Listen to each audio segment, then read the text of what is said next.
Breakthrough Real Estate Investing Podcast, episode 116. Hello, everybody, and welcome back to the Breakthrough Real Estate Investing Podcast. It's nice to have you back again. Sandy, how are you? Fantastic. Yourself? Pretty good. Yeah, we're doing good here. Coming in on the other side of this thing, we're going to talk about a little bit about the impact of this COVID-19 on commercial space, which is something new for us today. We don't really talk too much about commercial space, so this is going to be exciting. But first, we'd like to have everybody go over and check out our website, breakthroughreipodcast.ca. There you can download all of our episodes that we've done in the past and listen to those, and also download our free gift, right? Absolutely. The free gift, the ultimate strategy for building wealth through real estate. And when you do that as well, you not only will you get that, but you also get up to date with everything we got going on. And in our world, every show that comes out, all the live events or property street tours, all sorts of stuff from Rob and I both. And so definitely encourage you to go over and do that. And, a reminder, Rob, we got to remind people to jump online and watch us because we are live recording this episode and we have been for a little while now. So if you want to watch this live and not wait for it to come out every week, we can jump on over to our Facebook page, Breakthrough Real Estate Investing, and check us out there. You can also engage with us throughout the show, ask questions, comments, etc. as we go with us and our guests. So really strongly encourage you that if you've been listening to us for a long time and you want to see some of us, or you're sitting at home and stuck at home through what we're going on right now, then you can actually go watch us and jump into the action here on Facebook. Yeah, I like it because we've got an engagement now with people, right? If they want to ask questions to the guests, they can do that in real time. And like Sandy said, we are on every week, and it's going to be every week at 10:30, Wednesdays at 10:30. You got it. Yep. Yep. So absolutely catch up with us there. And please go over to iTunes and rate and review the show there. Help us get reach more of an audience. We haven't gotten a review in a while, so this is a call to action, guys. Please go over there and give us a review. Whether it's good or bad, we don't care. We just need some feedback so we can learn how to improve and on what we're doing. Absolutely. And we have so many reviews and everything already, and we've done a great job. I think we've done a good job in bringing the content that people have wanted to hear. So let us know what you want to hear. We're coast to coast here across Canada. We've got people, we did an Edmonton show last time. We got Montreal on today. We're hitting a few different areas and bringing some new content that we haven't talked about before. So it's been exciting in that regard. And we'd love to hear more feedback around that. So reach out to us, give us your comments or questions. I want to check on one thing before we keep going, Sandy. I know it shows that we're live here, but I want to make sure that we're recording for the audio podcast. We are recording. Yes. Let me make sure of that actually, because we are doing we are running a new version here right now. And let me double check. Great question, Rob. Thank you. I know we have gotten run into that problem in the past where we've done a whole interview and then went back and looked at the tape and we weren't recording. We're good. Don't worry about it. We can keep rolling. Right on. Okay, so let's get into our interview. I'm excited about this one. Awesome. Yeah, me as well. We've got Luciano D'Iorio on screen here joining us from beautiful Montreal, and Luciano is managing director at Cushman Wakefield Quebec. Cushman Wakefield is a leading global real estate services firm that delivers exceptional value by putting ideas into action for real estate occupiers and owners. Cushman Wakefield is among the largest real estate services firms with 51,000 employees and approximately 400 offices in 70 countries. More than 20 years of experience, Luciano is a broker by training, has his finger on the pulse of the dynamic commercial real estate industry. He's come to be known as a topical expert and thought leader in his native city of Montreal, where he's been a speaker and panel moderator on numerous occasions in the Montreal Real Estate Forum and the Montreal Real Estate Strategy and Leasing Conference. And he is a regular contributor to local media, radio shows, and podcasts. And he's here with us today to discuss, as mentioned, among other things, the overall impact of COVID-19 on commercial, corporate, and industrial real estate. So really happy to have you with us here today. Luciano, welcome to the show. Thank you, gentlemen.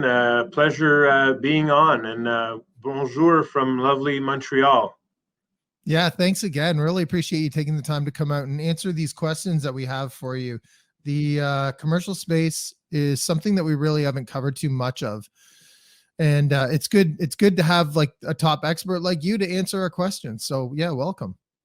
Sure, my pleasure, my pleasure. And just want to remind everybody that this week would have been Grand Prix week in Montreal. So those of you who follow Formula One, this is a very big week. This would have been a very big week in Montreal. So definitely, we're certainly sad by the fact that this is not happening this year. Just as a side note, but.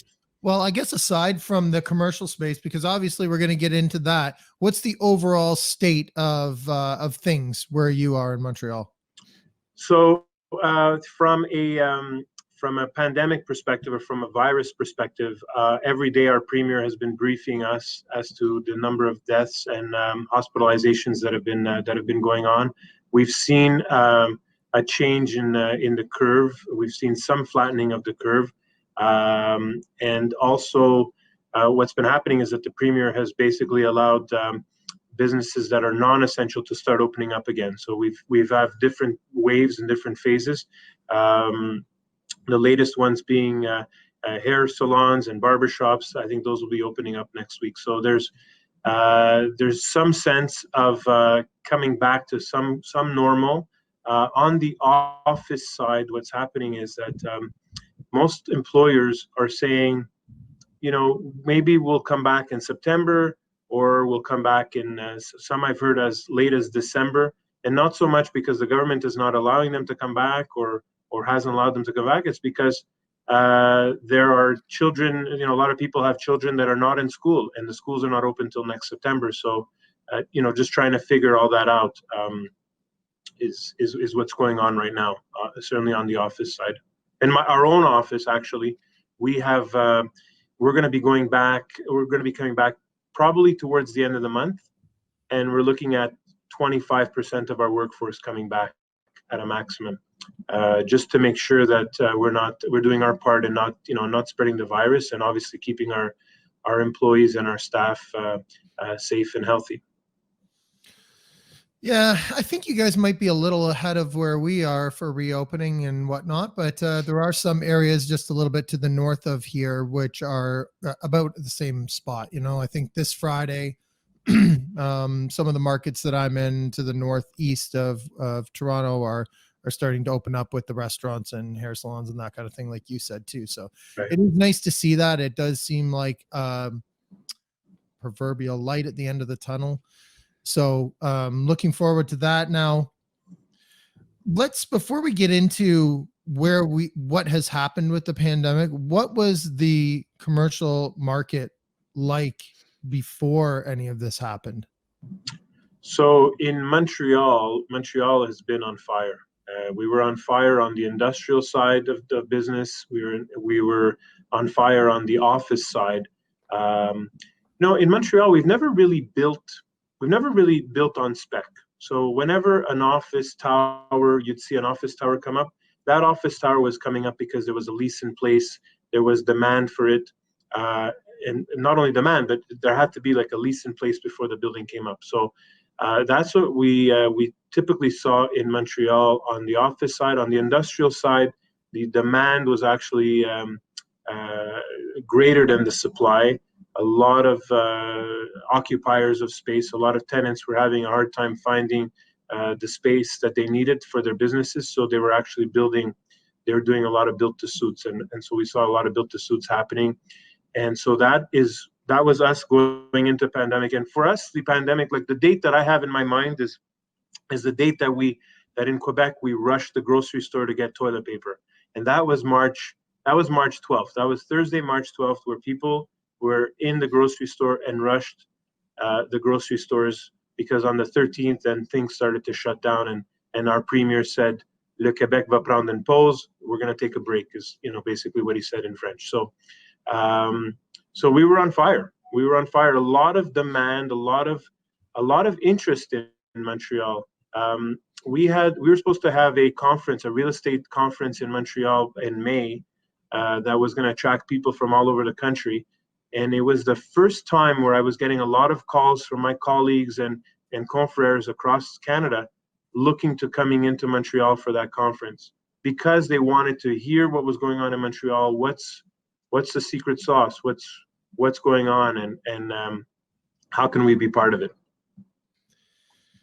And then this all hit, like you said, and we're more or less talking about, like, let's get a little bit more specific of what we're exactly talking about here. It's more or less office space is what we're gearing towards here, right? Yes, yeah, office space and industrial space, both were red hot leading up to this. And then once this hit, what happened? And then once this hit, people just didn't know what to do, right? I think a lot of us felt that we were going to go back to work in April, and then it became late April, then it became May, and then it became June. And so in the meantime, office employers had to figure out how to have their employees work from home more long term. So they were experimenting with that. It was a bit, I mean, I call it like the big experiment that all of us are in. So that's on the office side. On the industrial side as well, some businesses were just not allowed to operate, so they just basically shut their doors. The way I see it, Rob and Sandy, is that the thing about a lease is that it's got a beginning, a middle, and an end. And so if you're at the end of your lease and you're on the street right now looking for space and you're trying to negotiate with your landlords, they're looking at it differently than somebody who's just entered a lease or it's even in the middle of their lease. And that goes for I mean all asset classes, but certainly the office and industrial side. So it'll be interesting to see as we come out of deconfinement and as we come out of this, where our stats are going to be. Right now, our national stats are up to date for Q1 2020, and of course, we were still doing very well. It'll be interesting to see what our Q2 stats are going to be, because those are going to have a great read on the effect of COVID, and the future quarters are going to have a great read on the effects of COVID. All that said, where do you see it headed? What's your, I mean, Nova's got the crystal ball, but what's your thoughts on the progress of the market and whatnot going forward? Yeah, well, so I wish I did have a crystal ball, and I think a lot of us do, but I think what we're seeing a lot of communication and a lot of articles being written about sort of the death of the office, and everyone is going to work from home, and we're all going to continue to work from home. I think that there's going to be some employers that are going to allow their employees to work from home and put that as part of their, I call it, kind of the ecosystem. But I think that there's going to be probably a hybrid and continue to be a hybrid, because prior to the pandemic, there were a lot of companies out there that were offering hoteling for their employees. They were allowing them to work from home, and then when they wanted to come in, they had to reserve a workspace for themselves. So I think that we're going to see a mix. I think we're going to see some tenants are going to want to take more space, and some tenants are going to want to give up some space on the office side. On the industrial side, and I'll speak to specifically like the Canadian landscape and more specifically of the Montreal landscape, is the market was red hot going into this. We didn't build on spec. We were building, it was either built to suit or, with our existing inventory. And as we hear of certain sectors wanting to control their inventories and wanting to control their equipment, example, we were at one point running out of masks. We were running out of PPEs, personal protection equipment. I think that people that are in that business and people that buy that equipment, more specifically in the healthcare business, they're not going to want the just-in-time equipment coming in from outside of Canada. They're probably going to want it either stockpile it and store it here and store it in warehouses, which they don't have right now, or have it made locally. So that'll be interesting to see, and the effects on industrial real estate.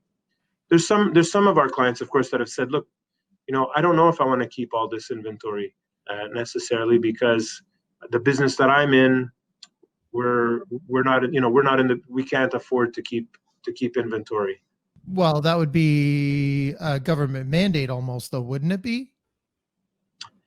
Yes, well, I mean, for sure. I mean, with hospitals and medical clinics and things, they need this equipment. So maybe the government may step in and say, you know, you have to stockpile for a certain amount of gowns. You have to have a certain amount of gloves and so on, and masks. So I believe right now that some of these hospitals and healthcare providers don't have this sort of extra space to be storing these things. So the way that I look at it, though, is really the industrial space, like when it's time, unless, you know, it's, which I'm sure it has, sort of devastated the certain businesses, those guys got to come back, right? And they need that space. You can't really necessarily downscale on that side, but I can see the office side downscaling quite a bit. Is that what you expect to see happening? I know you said a hybrid, but like, so someone who's got, let's say, you know, floors upon floors of an office building, now they might only take one, or like, do you see a lot of scaling on the office side? Is that what you're expecting? You know, I'm not sure, and I'll tell you why I'm not sure. Because I look at human nature, and I just look at myself, and I'll take myself as an example. So we've been working at home now for about 10 or so weeks, and I supervise a team of brokers, and I have a staff, and I feel like I've lost connection, and that personal connection that you get at the water cooler, and the personal connection that you get in the kitchen, in terms of chatting with our staff and chatting with our brokers. So there's that human connection there that we're missing. And I think that's so important. And I think long term, I think we're going to want to go back to that. Short term, for sure. Look, short term, we're going to be closing kitchens. We're going to be closing, water coolers. People are going to have to, social distance and do it properly.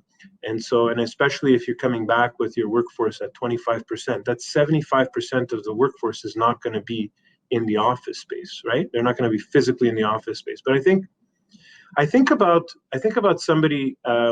It's interesting because Cushman Wakefield, we did a survey of occupiers, and we did about it was like 40,000 people surveyed, and we saw that the people having the hardest time working from home have been the millennials and the Generation Z or Generation Z employees, because they're the ones that are looking for that connection and being connected to a team. And so I think that long term, I'm not sure we're going to see a big impact on the office space, because I look at how much money companies spend on team building, on building a culture. I'm going to say that building a culture with people at home is going to be tough. It's going to be tough. And let's think about Rob, let's think about what are people saying right now in terms of their favorite restaurants. They're getting food delivered to their homes. That's great. But for some reason, there's still something missing. What's missing is that connection of being in a physical space, of being in an ambiance with other people and exchanging with other people. And I think that's what the physical workplace brings. And so that's how I feel. I may be wrong, but I think that people like the connection.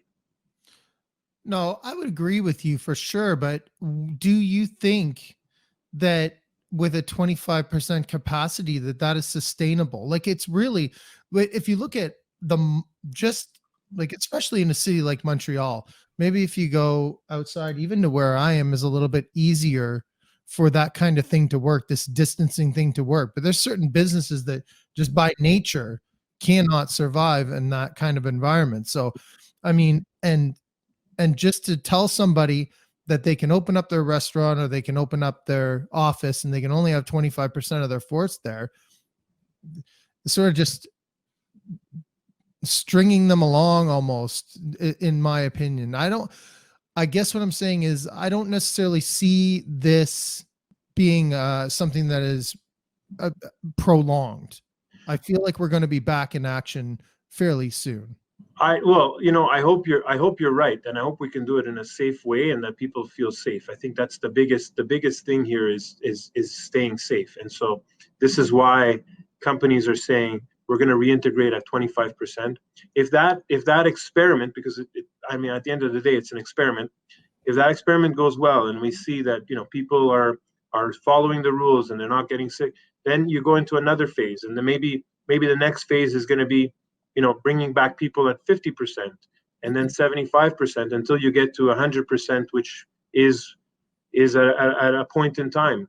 We also hear that there may be a second wave of the virus, and the other day we heard that people that are asymptomatic are not necessarily the ones that are spreading the disease, that are not, they're not spreading the virus through the community. So information about this is coming out like it's almost like a fire. It's like drinking from a fire hose almost for all of us, right? We're trying to figure it out. So as an employer, we're trying to do the best thing is saying, okay, we're going to reopen, but we're going to reopen slowly. And we're going to make sure that nobody gets sick, everyone is safe, and then follow the guidelines. So a mask. So like, for example, I'll be wearing a mask to walk into the office. Once I get into my office space, I can remove my mask. In some jurisdictions, actually, they're saying that you have to keep your mask on all day. So it depends where, it depends where you are. I'm not sure what it's like for the, in the rest of Canada, but I've heard my colleagues in the US say that in some jurisdictions, they'll have to wear the mask all day. And so at that point, then, Rob, people are going to make a decision and say, I don't want to wear a mask all day. And I'm not going to, I can't work with a mask all day. So I can work from home and it's fine and it works. Other people are going to say, look, I'm tired of working on the edge of my kitchen table. I live in a 600 square foot apartment. I have a dog. I have noise from the neighbors. I have, all kinds of things happening that is just distracting me from doing my work. So that's what I see. So what about office space and like, do you think it's going to remain a landlord market? So in Montreal, it's been a landlord market. I think that it'll move more towards a tenant market, just as people try to figure out what it is their next steps are going to be. But we're still seeing, again, we're a city that doesn't overbuild. So we're not building office towers that are vacant. The office towers that we are building right now are office towers that have a lease in place. So I think that's what's going to affect certainly the central business district.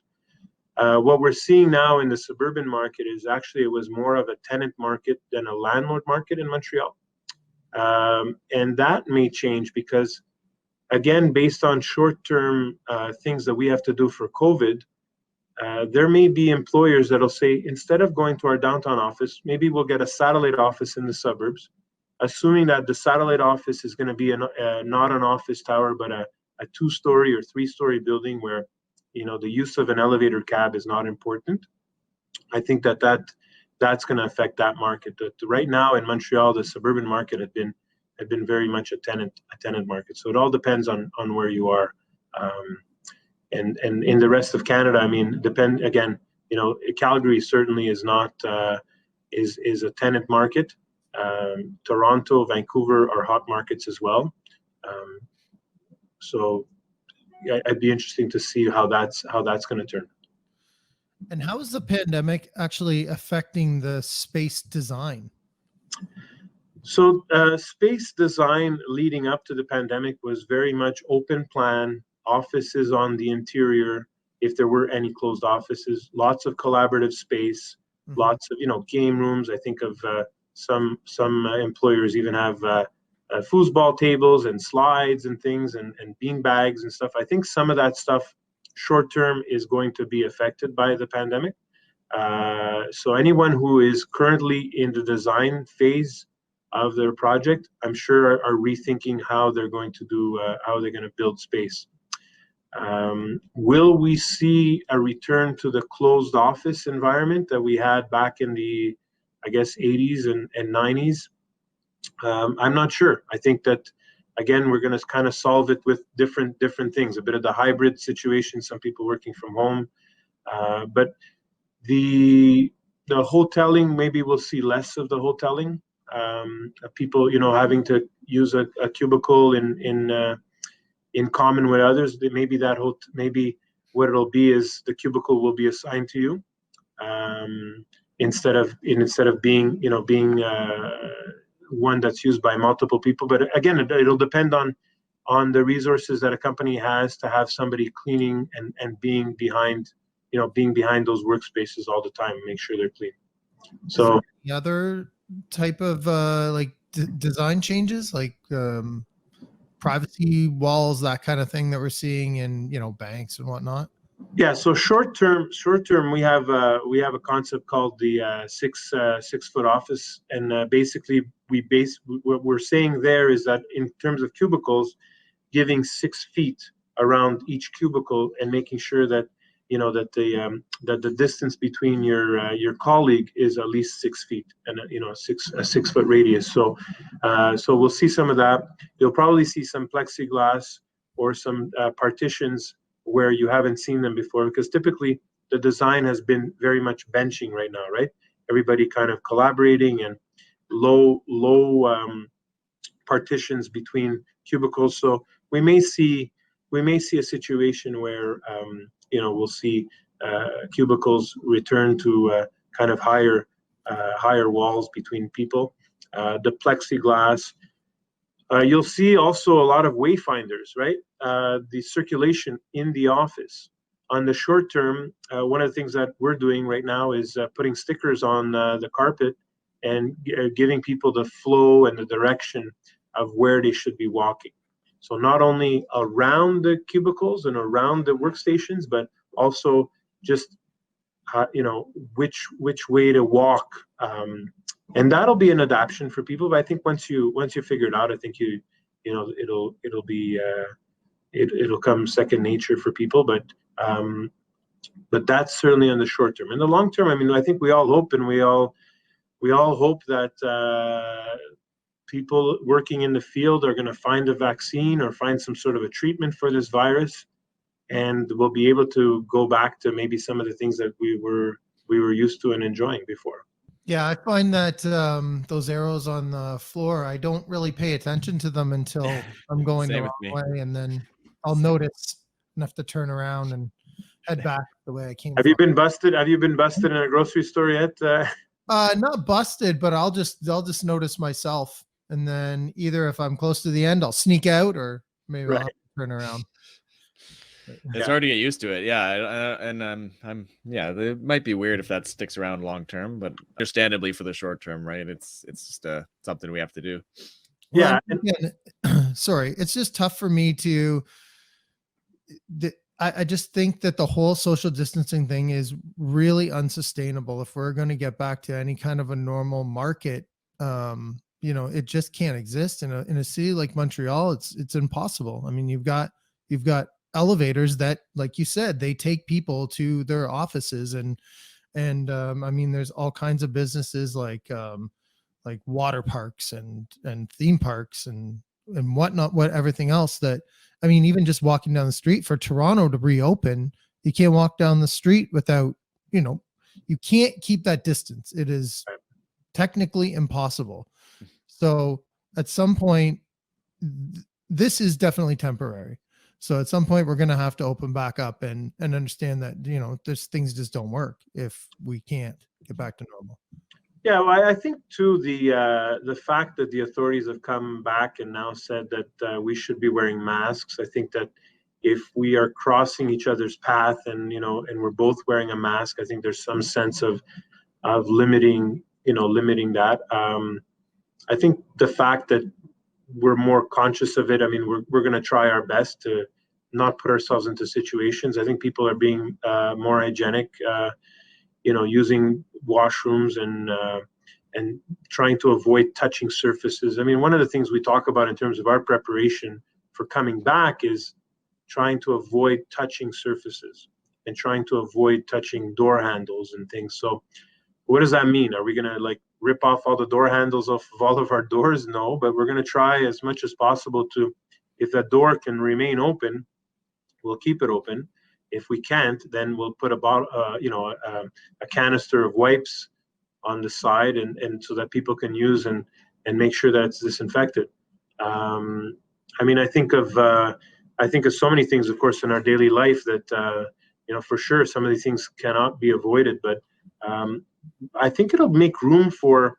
It's interesting. I was speaking to some of the major landlords in the city here, and some of the major investors in office towers, and they were saying that they see it as a moment for AI to get involved and step up to the plate. As an example, think of when you take an elevator. If you're going to your office, you're always going to that same floor every day. Well, if your elevator bank can read your card that's in your pocket, so not even having to take it out, and it knows that Rob goes up to the 10th floor and that's his floor, like the elevator cab will come and pick you up and bring you to the 10th floor. It won't bring you to any other floor. And there's a security thing involved, which is there's a benefit there. And of course, you're not touching any buttons. So I think that there's going to be room for more automation and AI, doors that open automatically, and also the way we design. And we were talking about design before. Also the way we design things, kind of try to eliminate the touch surfaces. But again, hopefully, like I'm an optimistic person. We're in real estate, so when you're in real estate, you're going to be optimistic. And I'm optimistic that I think we have enough brain power around the world, and certainly in Canada, to come up with some sort of a treatment, come up with some sort of maybe vaccine will be certainly too early. I think people are saying at least a year out. Of course, it's got to be tested, but I think that I'm hopeful that as a society we can find a solution to this. Yeah, those innovations are really interesting to see how that might play out in the AI tech. Obviously, a lot of the world's transitioning to different forms of AI. That'll be pretty cool to see how that plays out in office space for sure. Yeah, and AI. Sorry, I just wanted to add, because I think it's important, is that AI is a big deal in Montreal, and a lot of space and a lot of office space has been occupied by companies that are in the artificial intelligence field, and so very much working with the universities here. That's cool. Yeah. And so what about industrial space? How's that looking right now? We touched on it, but is there a bunch of different changes happening in that world too, in Montreal specifically, or anywhere else that you're aware of? Yeah, so in Montreal specifically, I mean, vacancy rate was below 10%. We're hovering at around 5%. I remember when I started in my career, industrial space was trading at about $5 a square foot net. And that was like 20 years ago. And for the longest time, whenever you would be looking for industrial space, you'd almost could close your eyes and not even speak to any landlord and just put $5 a square foot as the price in a market survey, and you knew you were right, because that price did not change at all. Now we're looking at rates depending on the quality of the building, depending on the clear height, because clear height is very important, especially in distribution companies. You're looking at about $750 to $950 a square foot, even $10 a square foot net. So that's before expenses and operating expenses and taxes. So rental rates are going up. They were going up really across the markets, but certainly in Montreal it's been going up. What's been the challenge in Montreal has been the supply of buildings that had the cubic footage or the clear height to stack and to properly stack inventory. In Montreal is a port city, and we are connected to major arteries and major markets. We're 45 minutes from the U.S. border, from the New York border, and we're a 6-hour drive from New York City. So Montreal is well positioned to be, continue to have be a strong industrial market. It's just a matter of building that product that allows for, proper distribution. And what about the rest of the country? The rest of the country is also doing well. The rest of the country, I'm looking here at our numbers. I mean, the momentum in terms of rental rate, Toronto went up 18%, and Montreal at 14%. So that's the difference in in what rental rates from year over year. So I think, again, industrial is also, what's going to help industrial is if we think about what has happened during this pandemic and also just leading up to it in the retail world. And the retail world is kind of shifting, and people are going to online and e-commerce a lot more, and a lot of our retailers are moving to that platform, or certainly a mix of the platform of brick and mortar and e-commerce. So to fuel your e-commerce business, you have to have industrial space. And I find it interesting because when we all were stuck at home and trying to get toilet paper and other supplies, we were ordering online. And I don't know your experience, but our experience in our home, I think at one point we ordered from one of the grocery stores, and the wait was 9 days. And I couldn't figure out why in 2020 that we were waiting 9 days. And of course, somebody will answer me, yeah, well, I mean, because we were all ordering, and we were all, so the system obviously couldn't take it. But I think in the future, I think the system will be able to take it. And let's forget about the fact that they just ran out of supplies, because, of course, the supplies, when you speak to manufacturers of toilet paper, of meat products, of meat processors, they just were having a hard time supplying these stores. But I think that companies or retailers are going to look more towards having a proper distribution channels and proper warehousing that can fill in orders. I was noticing the other day in the grocery store, someone filling out an order. It looked like she was filling out the order, I guess, on behalf of an online customer. So she was actually literally walking around the store with a scanner and taking items off the shelf as if she was shopping for herself, but putting them in baskets and then sending them up. I can't imagine how long that takes as a process, but I can't imagine how sustainable that is long term, because you're basically, picking from a store as opposed to setting it up maybe in a warehouse. So that'll be interesting to see how that's going to affect the industrial space, both in Montreal and of course across Canada. Yeah, you're absolutely right, and I guess with the demand going up is a direct correlation almost with this, because now there's a lot more people ordering online. I think that's a trend that's going to continue regardless. We're seeing more and more stores shutting their doors, unfortunately. So yeah, that industrial space I think is going to boom. Yeah. And but I again, and I'm sorry, I know, like I said, we don't have the crystal ball, right? But I look at, yesterday I passed by the IKEA store, and not to name names, but I mean, IKEA has been opening across the world slowly. There was a line. I thought there was a rock concert there or something, because the lineup outside the store waiting to get in I've never seen something like that in my life. Now, is that going to be short term? That's pent up demand. I'm not like, is it going to be, obviously, long term, I don't think we're going to have those lines, but I think that there's some retailers that, for whatever reason, we're going to want to continue shopping there, and we're going to need the brick and mortar to help us shop there. People want to touch and feel and see. I saw lines outside of electronic stores. I saw lines outside of office supply stores. Again, these are all businesses that were delivering online, yet there were lines out there. So is it because they're not delivering on time? And if you said, look, I need my computer now, I can't wait 9 days, or I can't wait 3 weeks for it.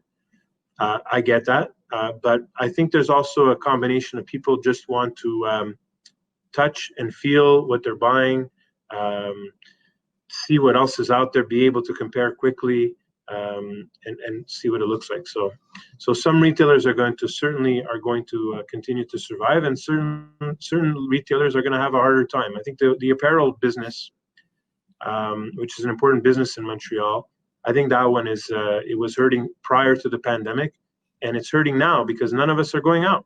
Like, Yeah. when was the last time you had to wear a nice pair of shoes and a suit? I don't even go on podcasts. Yeah. Well, they're getting used to not having to do that now for a good chunk of time, right? So even if they were, now they're finding ways around it, and maybe that's going to stick.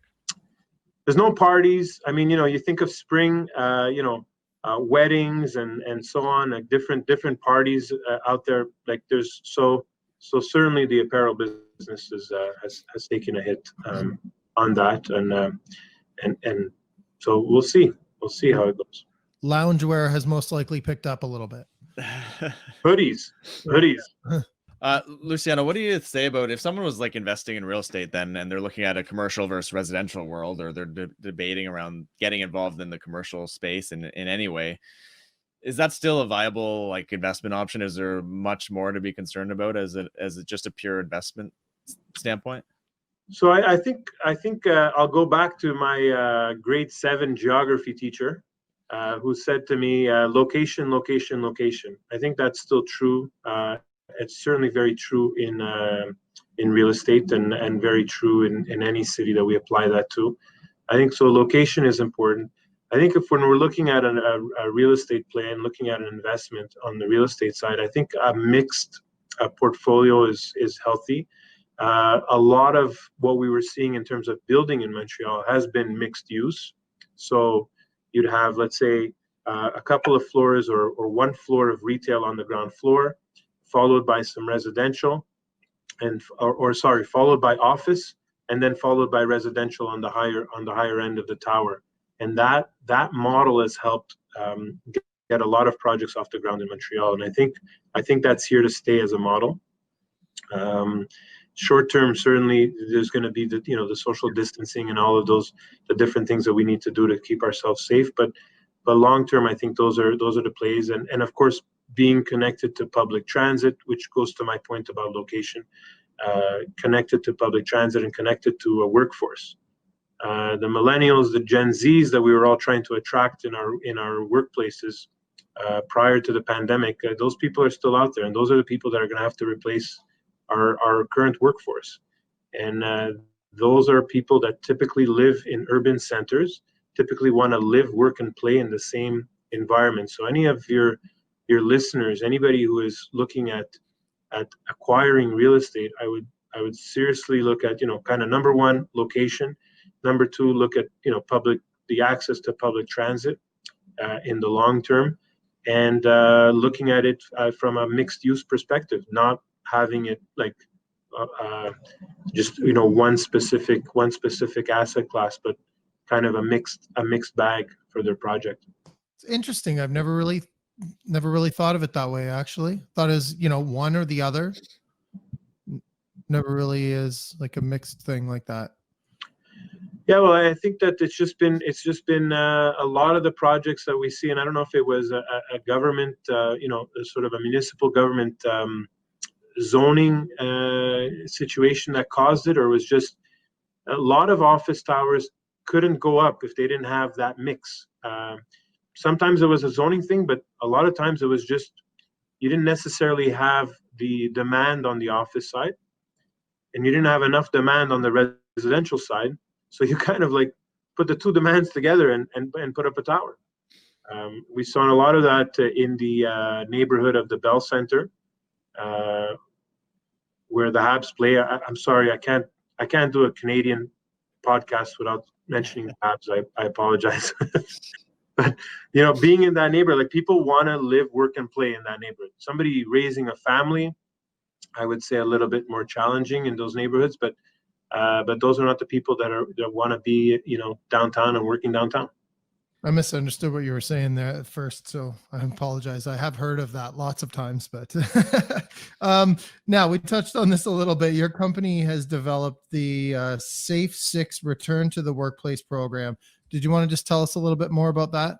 Yeah, sure. So as we were starting to come out of deconfinement in some of the markets across the Americas and around the world, we have the privilege of being in Asia and in Europe. And so we started to see how we were coming back to work in those regions.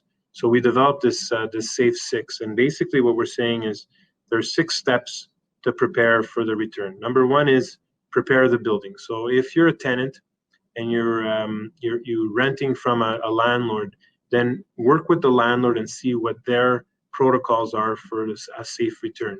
What is their protocol for elevator lobbies? What is their protocol for common areas? What is their protocol for cleaning services, HVAC inspections?